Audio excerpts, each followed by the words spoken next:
C'est un gouvernement dont Netanyahou ne sera pas fier. C'est un gouvernement qui veut changer la nature du système démocratique israélien. C'est Netanyahou lui-même qui a légitimisé le racisme et le kahanisme.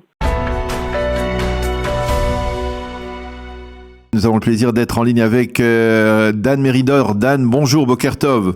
Bonjour, Boker Tov à vous. Merci d'être avec nous ce matin. Je rappelle à nos auditeurs que vous avez été ministre de la Justice dans les gouvernements israéliens et que vous avez été ministre des Finances dans l'un des gouvernements de Binyamin Netanyahou. Alors, vous ne cachez pas aujourd'hui votre opposition à Binyamin Netanyahou et je voudrais avoir votre appréciation sur ce gouvernement. Est-ce que vous êtes vous-même aussi inquiet que le sont certains, on va dire, dans le centre, dans la gauche israélienne et qui parlent de fin de la démocratie israélienne à la fois avec la formation de ce gouvernement? C'est un gouvernement dont Netanyahou ne sera pas fier. Je suis sûr de ça. C'est un gouvernement qui veut changer la nature du système démocratique israélien. On voit une attaque totale contre le système juridique, contre la Cour, contre le procureur général, et pour affaiblir tous les contrôles sur le pouvoir de la majorité. Pouvoir du gouvernement et que c'est un gouvernement, Netanyahou lui-même, qui a légitimisé le racisme et le kahanisme. Kahana et le kahanisme étaient au dehors de le système dès plus que 30 ans.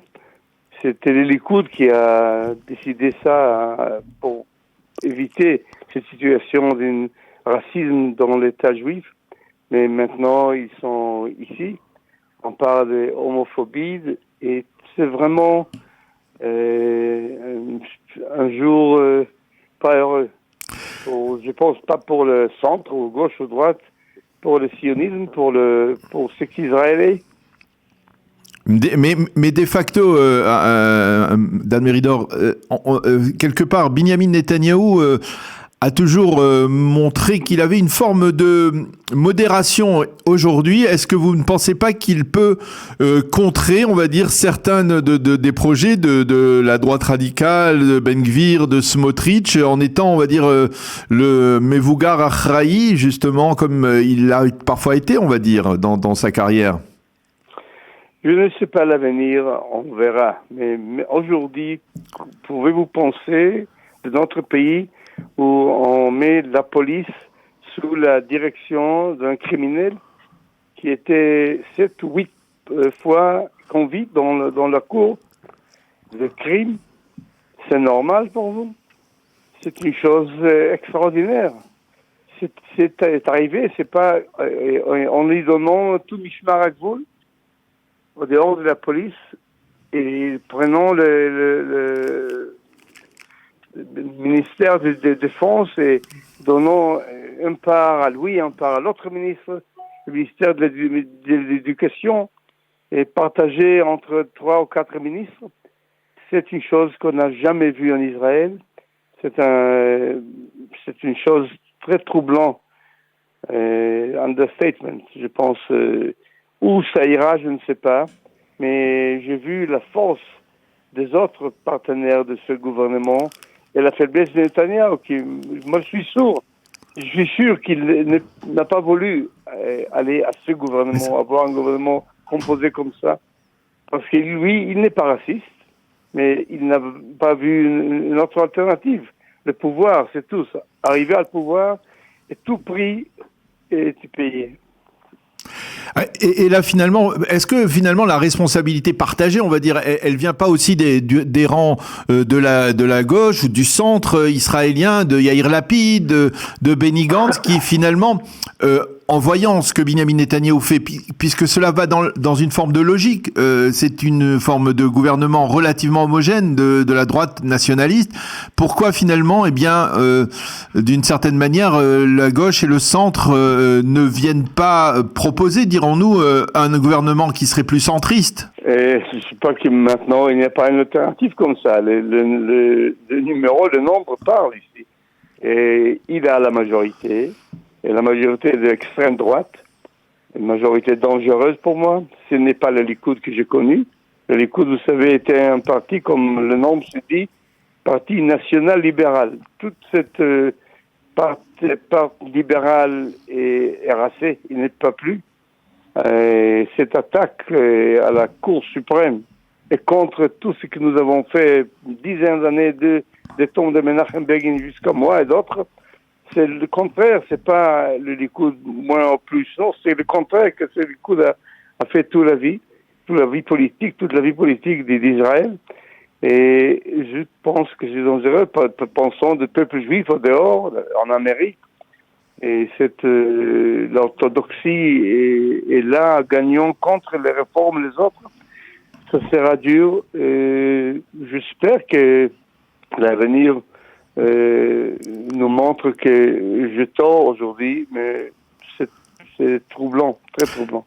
Je reviens sur ce que vous avez dit par rapport à Menachem Begin et au Likoud. Vous avez dit le Likoud le Likoud Menachem Begin a changé. Ce n'est plus le Likoud que vous avez même connu, puisque je rappelle que vous avez été le secrétaire général du gouvernement de Menachem Begin. Mais la Cour suprême, elle aussi, elle a changé. Elle a changé dans les années 90. Elle a instauré cet activisme juridique qui a créé une forme de polémique. La Cour suprême de l'époque où vous étiez secrétaire du gouvernement de Menachem Begin et où Begin disait il y a des juges à Jérusalem, c'était une Cour suprême qui était consensuelle. Donc les choses ont changé aussi. Non, je ne suis pas d'accord avec vous. La Cour de Menachem Begin a décidé d'Alon Moré ne sera pas là. C'est pas la Cour d'aujourd'hui, c'est la Cour de là. La Cour de Menachem Begin, et avant Menachem Begin, décidait que la loi de la Knesset ne sera pas valable parce que la Cour la loi des élections, parce qu'elle était contre la Constitution, la loi constitutionnelle. La Cour de Ben Gurion a décidé que Ben Gurion ne peut pas décider seul la question de sécurité quand il a essayé de fermer ce journal, le journal de Uri Avner. La Cour était plus active là qu'aujourd'hui. C'est pas vrai. On dit ça, on répète ça, mais c'est pas vrai. La Cour d'aujourd'hui n'a rien fait extraordinaire. Parce que la Cour est un des instruments qui équilibre le pouvoir de majorité pour le droit de l'homme. Avez-vous entendu un membre de l'Écoute parlant de droit de l'homme aujourd'hui, ou l'état de droit? Non, c'est de gauche pour eux. Mais c'est la démocratie et c'était l'Écoute. Peut-être parce que quand on parle des droits de l'homme, on a souvent l'impression qu'on parle des droits des Palestiniens, alors que par exemple, bien la Cour suprême, elle, pour souvenir, elle n'a pas jugé bon de s'immiscer, par exemple, dans une décision qui était très controversée du retrait israélien du Gush Katif en 2005, alors que là aussi, il y avait des droits de l'homme à respecter, les droits des habitants de ces localités. Peut-être que parce que cette Cour, elle a donné le sentiment d'être identifié avec une partie de l'échiquier politique et pas avec l'ensemble de l'État d'Israël. Ah, c'est dangereux ce que vous dites. Vous voudriez que la Cour suprême décide qu'on ne retrait pas de Gaza? C'est la chose de la Cour suprême. On parle d'un côté, la Cour suprême est très actif, mais vous voulez qu'il dise au gouvernement on ne retrait pas? C'est dangereux, c'est drôle ça, c'est bizarre. Non, la Cour suprême a changé la loi de retrait de Gaza pour donner plus de compensation d'argent aux hommes qui étaient évacués de Gaza. Il l'a fait, mais pas la retraite. La retraite, c'est politique, c'est pas la Cour suprême. Et la Cour suprême a décidé à vraiment garder la démocratie d'Israël. La Knesset n'a pas jamais dit et tous les hommes sont égaux. Non, parce que c'est dangereux. Arabes et juifs égaux, non. La Cour suprême l'a dit. Et hommes et femmes égaux, non. Et gays et straight égaux, ils ne le veulent pas. Et la Cour, c'est dangereux. Le seul pays du monde qui ne dit pas. Grâce à Dieu, grâce à vous, c'était la Cour suprême qui a dit il y a d'égalité ici. Il y a des libertés humaines. Et aujourd'hui, ça change. Il faut le voir, ça change. Où et à quelle distance ça ira, je ne sais pas, mais c'est un jour pas heureux pour Israël. L'expérience politique que vous avez d'Anne Méridor, est-ce que finalement elle ne prouve pas que les accords de coalition, ils sont signés, ils contiennent beaucoup de clauses, des dizaines et des dizaines de clauses, et que finalement, au bout du compte, il y a très peu de changements qui sont réalisés, il y a très peu de clauses dramatiques qui sont modifiées, et que finalement, la vie du pays, elle continue sans véritablement de grands changements, n'est-ce pas? Si on croit que Netanyahu n'a pas l'intention de faire ce qu'il a dit qu'il fasse, peut-être, si tout ça a été un mensonge, peut-être c'est Netanyahu aujourd'hui. Si rien va se valider, je pense que c'est dangereux de penser comme ça. Je ne sais pas, parce que Netanyahu ne guide pas le gouvernement. Il était la part faible du gouvernement. C'est les Smotrich et Ben Gvir, les ultra-orthodoxes, qui sont plus forts. Et je ne sais pas si à la fin tout ça a été écrit et ça sera là à papier et ne se réalisait pas, bien, on le verra. Mais moi, je ne peux pas penser comme ça. C'est une tendance très claire contre le système démocratique que nous avons vu, contre les valeurs d'égalité et de liberté que nous avons vues, contre les institutions qui gardent ces valeurs, ça change. Jusqu'où l'opposition, la nouvelle opposition peut aller pour contester, on va dire, ce gouvernement, parce qu'elle le fait déjà d'une certaine manière avant même qu'il n'ait vu le jour. Quelles sont, à votre avis, les mesures que l'opposition peut prendre pour essayer justement de contrer cela? Ils sont dans la minorité. Mmh. Si ça ne change pas, et s'il y a l'audacité de majorité d'aller toute la route, et ça sera très difficile de poser ça, peut-être à la Cour, mais à la Cour suprême, la Cour serait affaiblie.